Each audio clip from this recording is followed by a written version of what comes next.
Әшейінде ауыз жаппас, той дегенде өлең таппас деген қазақтың мақалы бар ғой, сол секілді. Баяғыда бір масқара көгөзу мақтаншақ кісі болған екен, сол бір жиынға барады. Ол жерде әңгіме саяхат туралы ойысып кетеді. Сол кезде бір кісі айтады: осы арамызда Бразилияға барған біреу бар ма дейді. Әлгі мақтаншақ сөзге қосылады: ой, болған Бразилияда. Ғажап жер, 1,5 жыл тұрдым дейді. Жарайды. Англияда болған кім бар дейді. Сол Бразилиядан как раз мен Англияға көштім, сол жақта 1,5 жыл тұрдым дейді ғой. Болады енді, нормальный ел дейді. Жарайды. Анголада болған анау мен дейді. Құдай-ау, Нигерияда кім болды? Мен дейді. Қысқасы бармаған жер жоқ. Анда да болған, мында да болған. Bir кезде барлығын сөз таусылып айтады ғой: шамасы сен географияны жақсы білетін сияқтысың ғой деп сөйтсе, әлгі мақтаншақ өтіріктің арты бір тұтам деген. Иә, географияда да 2,5 жыл тұрғам деп ұсталған ғой. Сондықтан да мені саяхатшы деп танытқан сайын біздің 15-16 жыл журналистика, блогинг, медиа сарапшылықтағы негізгі тәжірибеміз сырылып қалып, жалпақ жұрт тек саяхатшы деп танитыны бір жағынан өкінішті, бір жағынан қуанышты, өйткені бұл расымен де менің сүйікті ермегім. Ассалаумағалейкум. Ардақты Түркістан жұрты, онлайн көрермендер, есім сойым Өркен Кенжебек. Енді сапарға ниет етіп саналы түрде дейміз ғой, яғни өз еркімен сапарға шығып бастағанда менің жасым 25 екен. Бұл 2011 жыл, білем, қазір біреулер үшін бұл тіпті өте кеш жаста болуы мүмкін. Дегенмен 77 елде болып үлгердім. Межелегенім 252 тәуелсіз ел мен тәуелді территориялар, білесіздер. Бүгінгі айтпақ ойым: саяхат мен үшін неге біліммен теңесті дегенді дұрыс айттым ба өзі? Немесе осы жолдағы менің ойларының эволюциясы. Өйткені бұл тұжырымға мен әрине бірден келген жоқпын, әсте келдім. Ең бірінші мен үшін саяхат жай ғана арман болды. Негізі бұдан кейінгі нені қойса болады, слайдты. Жарайды, осылай тұра берсін.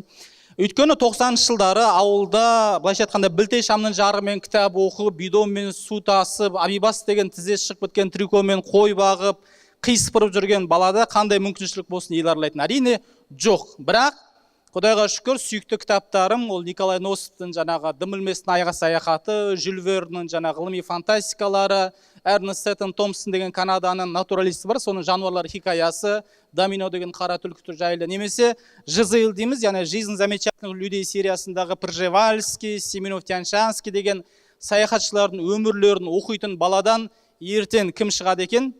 Бухгалтер емес, металлург емес, мен секілді қыртынбай саяхатшы. Яғни оқыған кітаптарының өзінен Құдай мені осы қазіргі өмір салтыма, былайша айтқанда, дайындаған секілді. Одан кейін қандай жол басталды? Тағы да сол ауылда, бірақ енді картамен ойша саяхаттай бастадым. 1980 жылы Мәскеуден шыққан Малый атлас мирі деген кітапшаны тауып алдым. Іші толған карта, сөйтіп ең ұзақ маршрутты аламын. Мысалы, Мәскеу мен Владивостоктың арасы. И күніге сол маршрутты бір орында отырып 5-6 сағат қайталайтынмын. Яғни өз қиялымда автобустың ішінде отырмын, бірақ сыртынан қарасаң, киіз үйдің алдындағы тапшаның үстіндегі сатының үстінде отырамын. Басында кепка жоқ, мұрнынан қан ағып жатыр, 40 градус ыстық. Анда-санда мамам келіп мұзда қою оранда кеп бәрі жақсы ма деп қояды. Енді сыртынан қарасаң жындының тірлігі 5-6 сағат мен Мәскеуден Владивостокқа жету керек. Ең соңында не болды? Результат дейміз ғой енді. 9166 шақырым қашықтықтағы бүкіл ауылдардың атын жатқа білетім. Өйткені күніге сол маршрутты өтемін. Ойша бір орында отырып карта қарап, так, Арсеньевке келдім, Дементьевке келдім деген секілді. Бір күні одан да жалғам, Нілдің бойына ауысам, ол Виктор көлінен басталады, білесіздер. Жерорта теңізіне құяр Атырауына шейін 5,5-6 шақырым жердегі бүкіл өзеннің иілімін, бұрылымын жаттап алдым. Өйткені тағы да күніге сол өзеннің бойымен жүзіп өтем. Сосын Днепр, сосын Дунай. Қарасаңыздар, қазіргі мен саяхатшылығым сол балалық ойындарының жалғасы.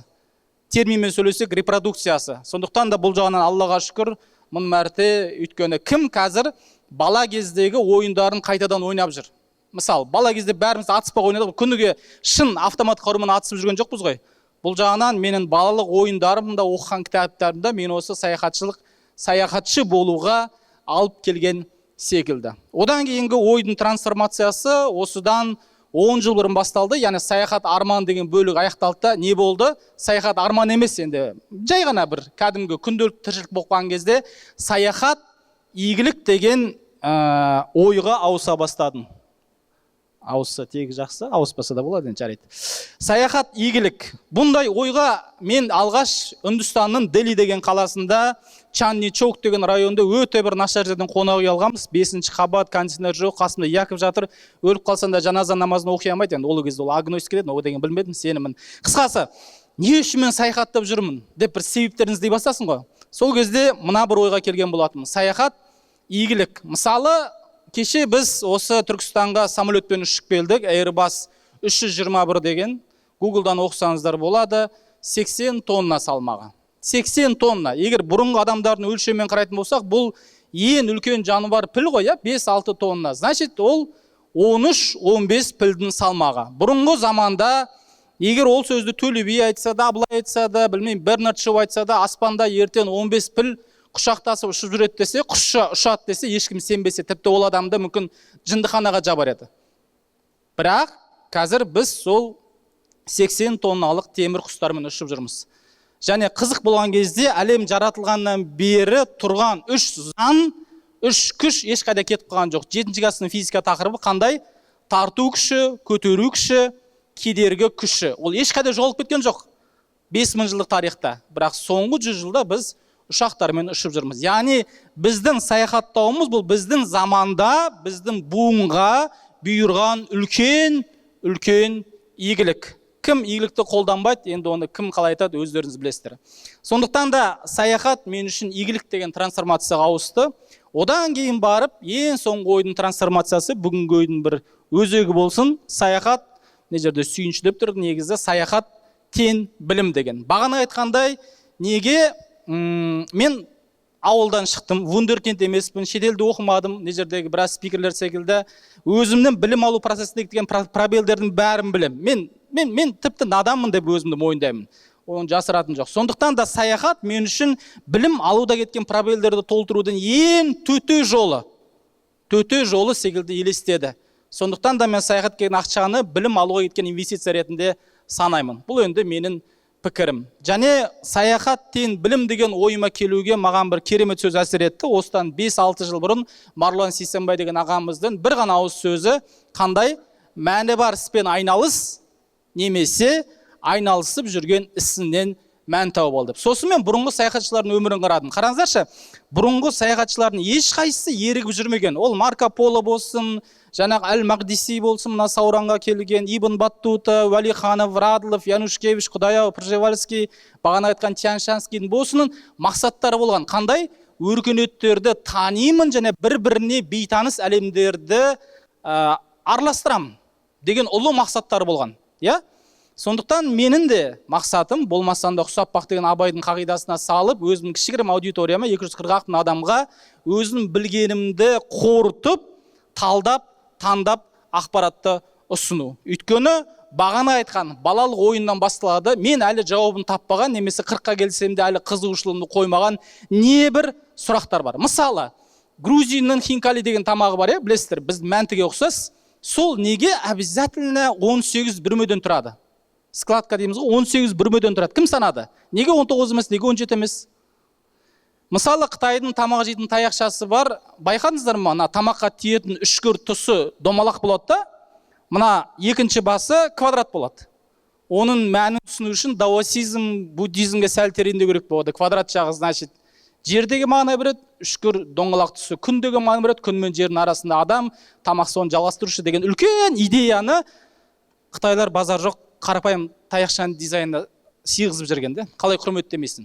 Болмаса бізбен түркі тілдес бауыр қарайым деген халық неге иудаизмді таңдап кетті? Бізбен бауыр түркі тілдес халық деген ғағауыздар, ол Молдовияда халық неге христиандықты қабылдап кетті? Дания 5 миллион халқымен қалай Нобельдің 15 лауреатын шығарды? Қалай? Осындай қалай және неге деген сұрақтарға жауап табу мен үшін жаңа саяхат тең білім дегеннің көзі. Және бір маңызды дүниені айта кетейін. Өткенде спорт және туризм министрімен кездескен кезде, жаңа туризм саласын үздігі деген төсбелгісін беріп жатыр. Мен де мақтанып қойын дегенсің ба? Сол кезде де мына бір дүниені айтқан болатын. Біздің әлем жайлы түсінігіміз Қазақстанды толық танымай, толық арламай қалыптаспайды. Ана бір сөз бар ғой, жаңағы Алланы, өзін танымаған Алланы танымайды, өзін танымаған ештеңені танымайды деген. Мен егер сол сөзді перефразировать ететін болсам, онда Қазақстанды толық арламаған адам, ол да әлем жайлы картинасы толық болмайды. Менің жағдайымда бағана министрге айтқанымда айтайын, спираль деген әдіс болды. Ол қалай? Мен бағана айтқан тағы да ауылға оралайық. Ойық деген ауыл Жамбыл облысы, қаладан 130 километр, енді Талас өзені бітетін тұс. Шыны керек дым жоқ, тағы да айтам, 90-шы жылдары. Ауылда есі дұрыс деген бір тарихи кешеннен Ноғай Ишан деген кесенесі болатын, жалғыз күмбез, үстінде дегелек ұя салған. Соны 8-ші сыныпта метрмен барып, өлшеп, ені, ұзындығын, сынған кесегін тілге салам, кесіп көрем, соған 12 бет дәптер толтырғаным бар. Осы бір ғылыми зерттеу жұмысын деп. Яғни ауылдың шеңберінде істей алатынды істедім, Ноғай Ишан кесенесін зерттедім. Сосын аудан орталық Қаратауға барғанды тағы да 12 бет дәптерге толтырдым. 9 жаста военкоматқа бардым бірінші рет. Одан кейін Жамбыл облысында 10 аудан бар, білесіздер. Соны түгел арладым. Әрине жолдауды насихаттау мақсатында кезінде сондай бір прикол болған, жарайды. Дегенмен 10 ауданды түгел арладым. Одан кейін Қазақстанның бүкіл 17 облысымен қазіргі 3 республикалық маңыздағы қаласын 7 жылда толық аралап біттім. Яков Федоров деген досыммен. Содан кейін барып біз әлемге шықтық. Яғни байқадыңыздар ғой, спираль.